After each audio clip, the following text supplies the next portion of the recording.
नमस्कार, आप DJT news देख रहे हैं, जहां हम आपको तमाम बड़ी खबरों से रूबरू कराते हैं। छोटी खबरें हो या बड़ी खबरें हो, हम आप तक ज़रूर पहुंचाते हैं। चलिए इसी के साथ आगे बढ़ते हैं और देखते हैं आज की बड़ी खबर में क्या कुछ है खास। बांदीकुई में भारत रत्न डॉक्टर अंबेडकर की जयंती हर्षोल्लास के साथ मनाई गई। जयंती की रैली मुकरपुरा चौराहे से प्रारंभ होकर कुटी पर सभा में परिवर्तित हुई। रैली में बाबा साहब, महात्मा बुद्ध सहित अन्य जीवंत झांकियां व अन्य झांकियों ने मन मोह लिया। रैली के मार्ग पर सर्व समाज के दुकानदारों द्वारा ठंडा पानी, फल तथा शरबत वितरित किया। रैली में भीम सैनिक अनुशासन से रहे। देखिए कार्यक्रम की विस्तृत रिपोर्ट।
जो भी यहाँ पर जो भी यहाँ पर जो बाबा साहब के बारे में बताया जाए उनको ग्रहण करके जाए और बाबा साहब का संदेश देके जाए। तो महिलाएं और बच्चे, उसमें मेरा निवेदन है कि ये लड़के लोग जो है ना नहीं घुसे, महिलाओं को और बच्चों को प्राथमिकता उनको दे दो, क्योंकि सुबह इधर देख लेने को। बाबा साहब की 134वीं जयंती पर कार्यक्रम के अतिथि दौसा विधायक सम्माननीय ऋषि बैरवा जी, मैं इस अवसर पर अब इस कार्यक्रम को शुभारंभ करते हुए आज के दिन 14 अप्रैल 1891 के दिन भारत के मध्य प्रदेश के महू जिले में रामजी राव सकपाल एवं भीमाबाई के यहाँ एक विलक्षण प्रतिभा ने किलकारी मारी और वो किलकारी आज सारे विश्व में गुंजायमान हो रही है। आपको मैं ये बता सकता हूँ, कह सकता हूँ कि अगर विश्व के अंदर अगर किसी महामानव का जन्मदिन इतनी बड़ी संख्या में इतने हर्षोल्लास से बिना सरकारी हर्जे खर्चे के भीम आयोग के स्वयं के खर्चे पर मनाया जाता हो, संपन्न किया जाता हो, तो डॉक्टर भीमराव अंबेडकर जी का नाम पहली बार आता है। साथियों, ये वही शख्सियत है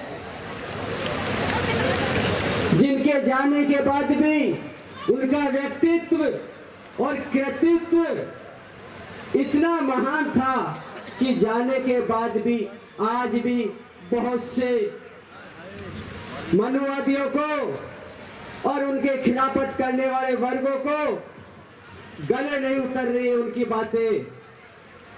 मैं जब पढ़ता हूं तो कई बार मेरे मन में टीस आती है कि मुझे कोई पत्रकार बनना चाहिए था, लेकिन अफसोस है जो मैंने मेरा जीवन जिया बैंकिंग लाइन का, उससे अलग मैं कई बार अनुभव करता हूं। इस देश की विडंबना यह है कि इस देश का आप और हम सब कहते हैं कि बाबा साहब ने कहा कि पहला मंत्र शिक्षा का है, लेकिन इस देश का दुर्भाग्य देखो आप, पढ़ा लिखा वर्ग, जो लोग कानून की किताब पढ़ के वकालत करते हैं, वो अपनी मांग मंगवाने के लिए कोर्ट के अंदर यज्ञ करते हैं। शर्म की बात है इस देश के लिए। पढ़ाई लिखाई कहां पर रही उन वकालत करने वाले के लोगों की। मुझे बड़ा अफसोस आता है। कुछ दिनों पहले मैंने ये देखा कि जो चिकित्सक, महिला चिकित्सक कॉलेज में, मेडिकल कॉलेज में चिकित्सा की शिक्षा लेती है, वो जो बाबा साहब ने उनको हिंदू कोड बिल के अंदर महिलाओं को सशक्तिकरण के अधिकार दिए, उनको न पढ़ के और वो महिलाएं गड़बड़ पूछती है चिकित्सक होने के नाते, बड़े शर्म की बात है। साथियों, ये बाबा साहब का व्यक्तित्व इतना भारी है कि उनके जाने के बाद जब उनकी मूर्ति का अनावरण होता है तो भी उनका नाम बढ़ता है, और जब उनकी मूर्ति को तोड़ी जाती है बनवादियों के द्वारा तो भी उनका नाम ज्यादा निकल के आता है। यही बाबा साहब का अपना सबसे बड़ा व्यक्तित्व आपके सामने दिखाई देता है।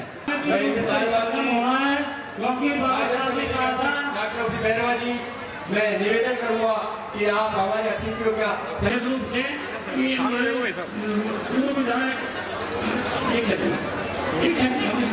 किशन जी पार्षद, पूरणमल जी एडवोकेट, नरेश बैंक, गजानंद जी पार्षद।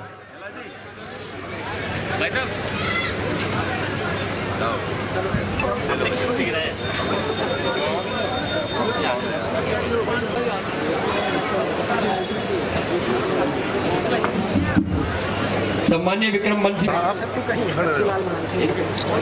ज्योति भागवत जी और बत्तीलाल मीणा जी आप भी आए और हमारे क्षेत्रीय विधायक सम्मान्य श्री भागचंद जी टाकरा जी के स्वागत के लिए आए। समिति के कार्यकर्ता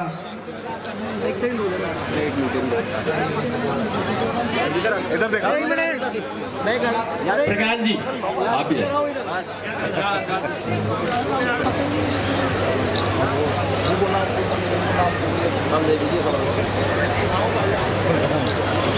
करते हुए हर वर्ष की भांति इस वर्ष भी ये जयंती मनाई गई।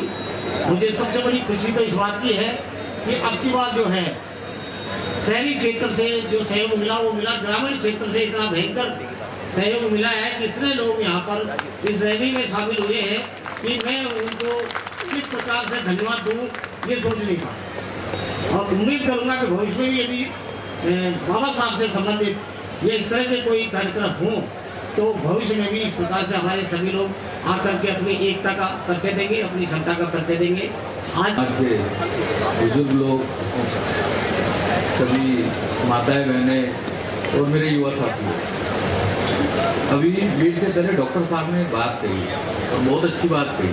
और कुछ दिन पहले मैं किताब पढ़ रहा था बाबा साहब की। बाबा साहब ने खुद ने कम से कम 48 किताबें लिखी थी और जो प्रॉब्लम ऑफ रुपीज़ की बात कर रहे थे, जब मुझे ज़्यादा टाइम नहीं, छोटी छोटी बात प्रॉब्लम ऑफ रुपीज़ की बात कर रहे थे।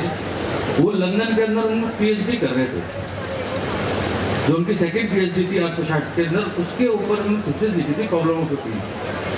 ब्रिटिश सरकार थी और वहाँ पे भी ब्रिटिश थे जो उनके टीचर थे। उन्होंने उस किताब को, उस थीसिस को पढ़ने के बाद उसको एक बार रिजेक्ट कर दिया कि ये हमारी सरकार की खिलाफत में है। जिसका अर्थ है वो हमारी सरकार के खिलाफ है। तो बाबा साहब ने उनको कहा, मैं आपकी सरकार को खुश करने के लिए नहीं लिख रहा हूँ, जो सच्चाई है वो मैं लिख रहा हूँ। और सही बात है, उसी को देखकर, उसी थ्योरी को बेस बनाकर आज रिजर्व बैंक की स्थापना हुई। साथ ही एक चीज और थी, मैंने ज़्यादा नहीं पढ़ा, 3-4 किताबें पढ़ी, लेकिन उसके अंदर भी कई चीज़ें बहुत अच्छी अच्छी थी। एक चीज़ और कही थी बाबा साहब ने, आपको ध्यान नहीं हो, आज़ादी से पहले गोलमेज सम्मेलन हुआ था और गोलमेज सम्मेलन के अंदर सभी जो भारतवर्ष था उस वक्त के सभी बड़े बड़े लीडरों को बुलाया गया था। लंदन के अंदर उनको आमंत्रित किया गया कि देश को हम क्या करें जब हम स्वतंत्रता देने वाले हैं, उसकी शुरुआत कैसे करें। सबने बहिष्कार किया कि वहाँ पे नहीं जाएंगे। सिर्फ एक व्यक्ति वहाँ पे गया था और वो थे बाबा साहब अम्बेडकर। और वो इसलिए गए थे, वहाँ पे उन्होंने बयान दिया है कि मैं यहाँ पे इसलिए आया हूँ कि मेरी जाति के लोग जो राजनीतिक रूप से पीछे हुए हैं, जो सामाजिक रूप से पीछे हैं, अगर मुझे उनको अपने साथ आगे लाना है तो हमें राजनीतिक वो चाहिए आरक्षण, हमें सामाजिक आरक्षण चाहिए, इसके लिए मैं वहाँ आया हूँ। तो ऐसे बाबा साहब जो पूरे उस वक्त सभी लीडरों को दरकरार करके अकेले वहाँ गए और अपने समाज की, अपने पूरे लोगों की उन्होंने बात रखी, इस चीज़ को उनको महान बनाती है। ऐसी छोटी छोटी कई बातें थी। हिंदू कोड बिल की बात की अभी आपने, हिंदू कोड बिल के लिए भी बता दूं, बाबा साहब ने सिविल कोड भी रखा था देश के प्रत्येक व्यक्ति के लिए, प्रत्येक धर्म के लिए, प्रत्येक जाति के लिए। तब भी वहाँ कुछ नेता थे उस वक्त, उन्होंने उससे ऐतराज किया, लेकिन वो हिंदू कोड बिल लेके आए उसके बाद। और हिंदू कोड बिल के अंदर हमारी सभी माताएं बहनों को बराबर हक देने का काम किया, वो बाबा साहब ने किया। उनको संपत्ति का अधिकार भी दिए, उनको जैसे विवाह के प्रोग्राम छोड़ देते हैं उसके एलिमनी का भी अधिकार उन्होंने दिया, अपनी बेटियों को आगे शिक्षा का अधिकार उन्होंने दिया, हमारी जो मातृशक्ति है उसको आगे बढ़ाने का अधिकार दिया। ये हिंदू कोड बिल का। ऐसे कई चीज़ें हैं, कई संविधान की ऐसी चीज़ें हैं जो अगर अपन चर्चा करें तो बहुत सारी चीज़ें हैं जो आपको बताते बताते शाम हो जाएगी।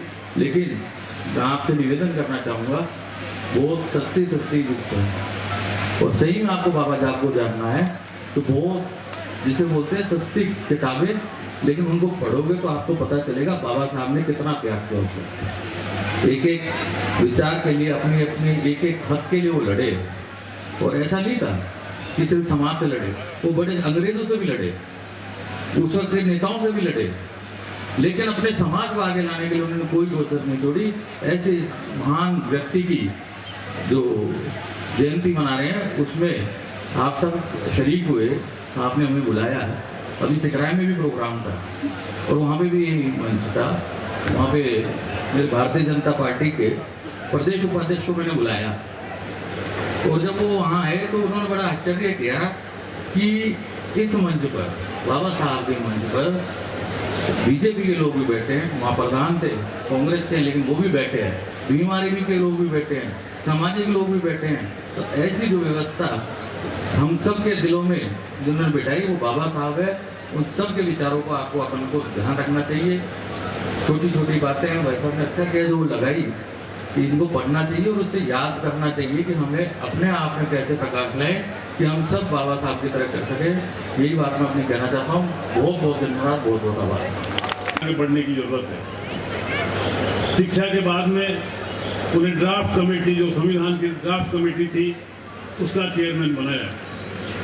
और जो उनके किए गए कार्य हैं उनको जब संविधान निर्माण के दौरान जो उन्होंने किस तरह की मेहनत की, कितने देशों के संविधान को उन्होंने पढ़ा और कितने लोगों से सहयोग लेकर इस संविधान को जो बनाया, जो आज आपके सामने है। 75 वर्ष से मैं समझता हूँ इस देश में संविधान का राज है, कानून का राज है।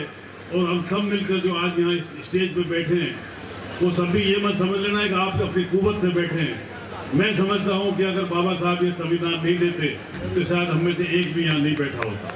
और उस पर जहन से काम किया है। हमारा जब संविधान लिखा गया, इसमें चाहे वो रिजर्वेशन की बात थी, चाहे वो इस महिलाओं से संबंधित बात थी, पिछड़े वर्ग से संबंधित बात थी, तो सब उन्होंने स्पष्ट रूप से उसमें अंकित किया था। और आज मैं कह सकता हूँ बहुत सारे लोगों को एक गलतफहमी है कि वो सिर्फ SC ST का ध्यान रखते थे। नहीं, ऐसा नहीं है।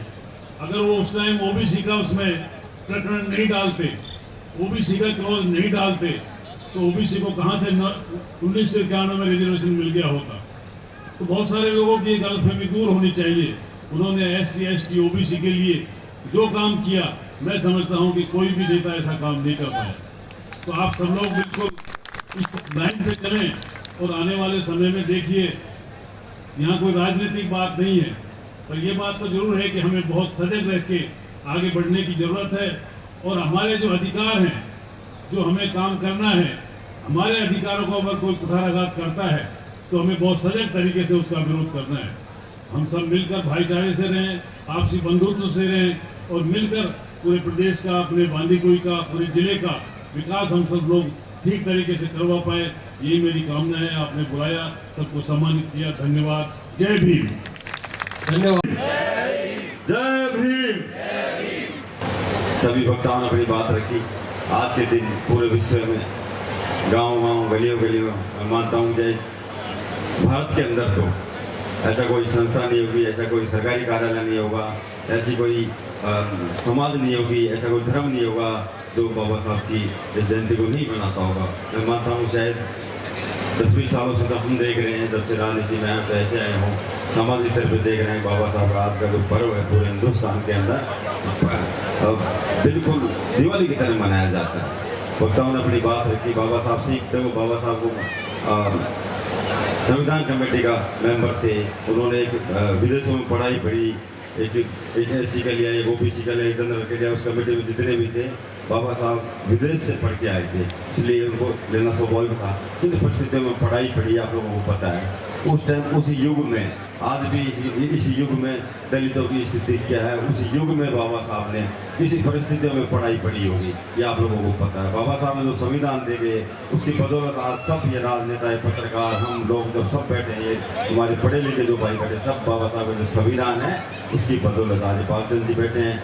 ये संविधान की बदौलत आज मैं विधायक हूँ संविधान की बदौलत भाई विक्रम जी बंसीवाल जी विधायक थे, सब संविधान की इन्होंने एक किसी जात पात या किसी धर्म के खिलाफ ऐसी वो संविधान नहीं लिखा इन्होंने एक समानता, शिक्षा में समानता हो, व्यापार में समानता हो, जाति में समानता हो, सब में समानता हो, वैसा संविधान इन्होंने तैयार किया।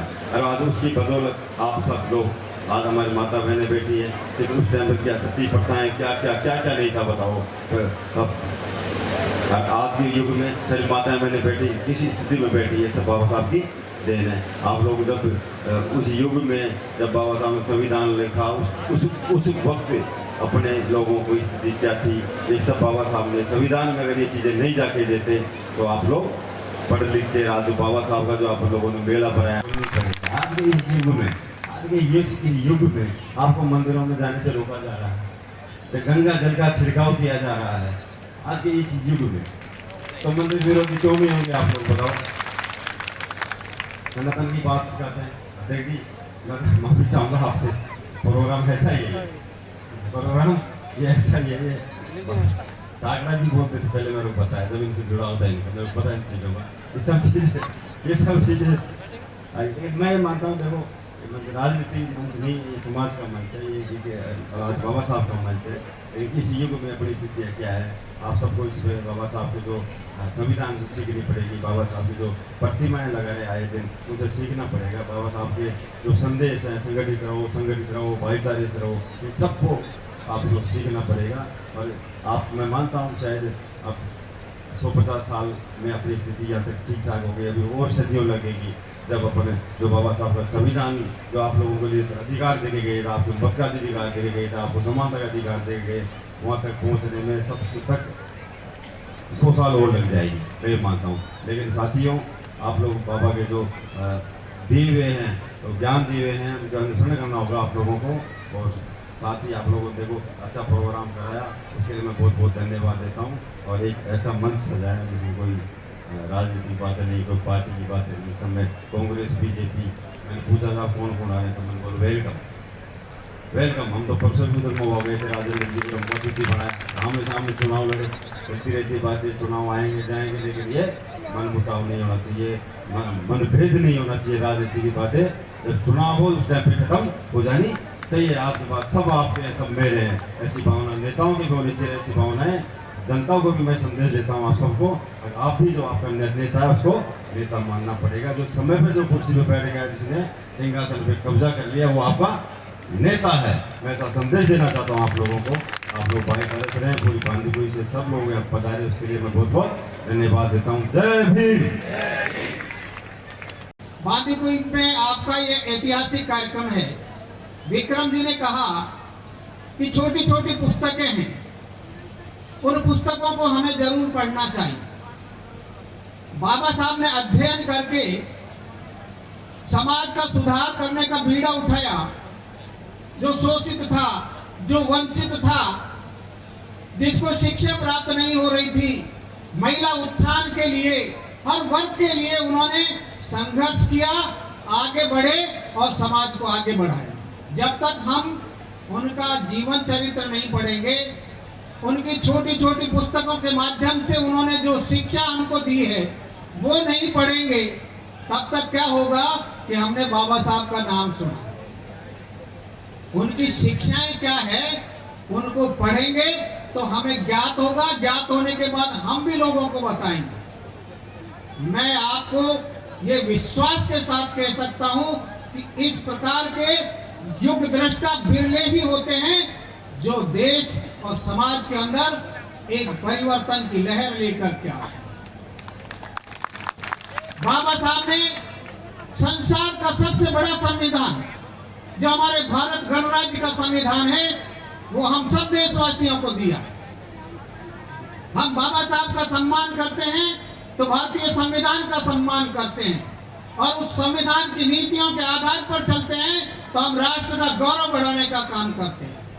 मैं आप सभी बंधुओं से, माता बहनों से, नौजवानों से यही आग्रह करता हूं कि बाबा साहब ने जो हमको शिक्षाएं दी,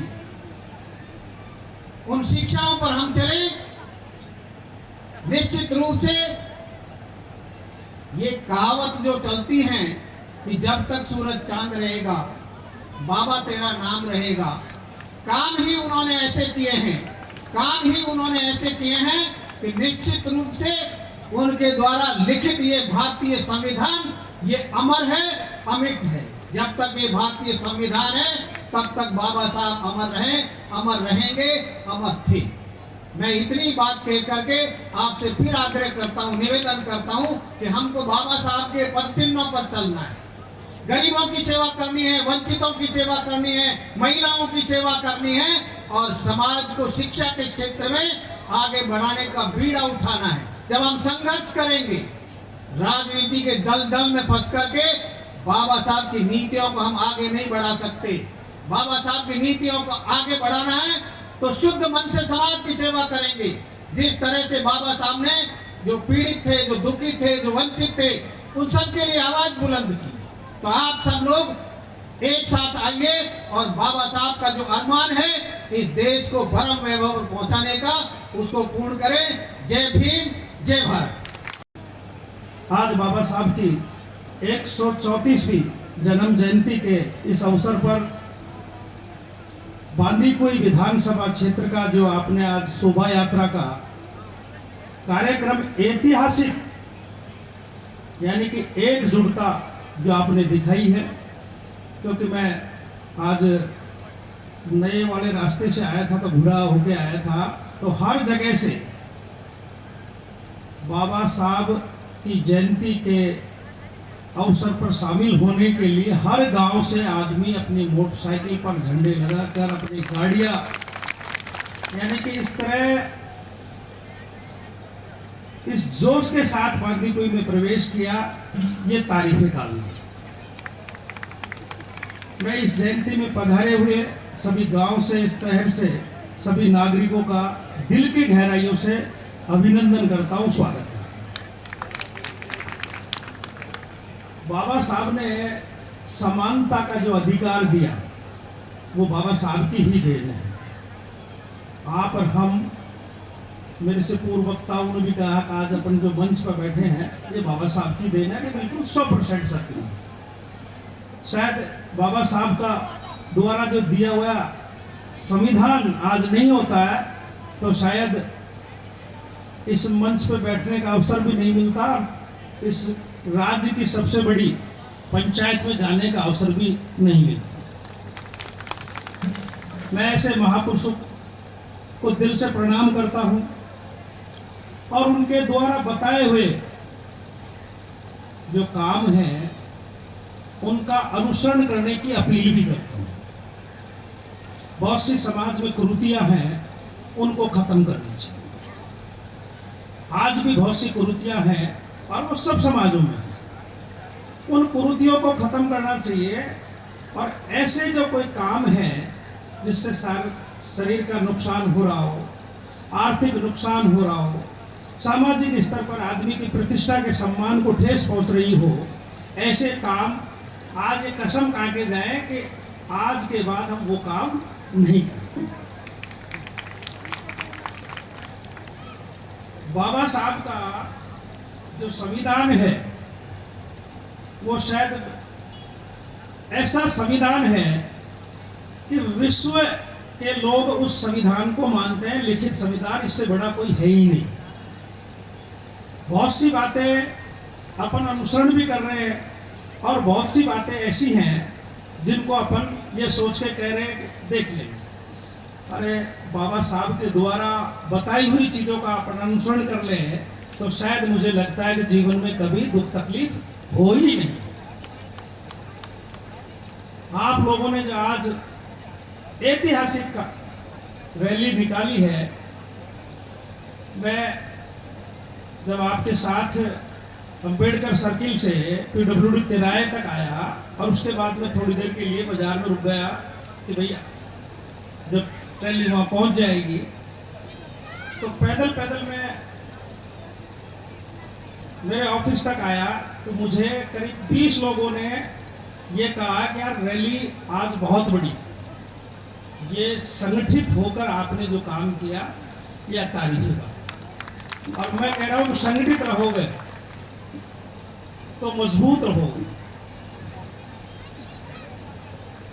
एक साथ जो भी कोई व्यक्ति या संगठन जो मजबूती से काम करता है, चाहे वो राजनीतिक हो, चाहे धार्मिक हो, चाहे सामाजिक हो, मजबूती जहाँ होती है वहाँ बूझ जरूर होती है। तो आप संगठित रहे, मजबूत रहे और खुशहाल रहे, आगे बढ़े। आपने आज इस समारोह में स्वागत सत्कार किया, मेरा किया, मेरे साथ में आने वाले सभी कार्यकर्ताओं का किया, उसके लिए पूरे आयोजनकर्ताओं को और पूरे समाज को दिल के गहराइयों से धन्यवाद। जय भीम, जय भारत। एक आप समिति वाले आकर ले लें। इस अवसर पर सम्मानित विधायक जी का बहुत बहुत धन्यवाद। आपने इन वंचित समाज, वंचित लोगों के लिए जो भैरव छात्रावास निर्माण के लिए आप जो 10 लाख रुपए की जो राशि दे रहे हैं, उसके लिए एक बार ताली से स्वागत करें सम्माननीय भागचंद जी टागड़ा। बहुत बहुत धन्यवाद।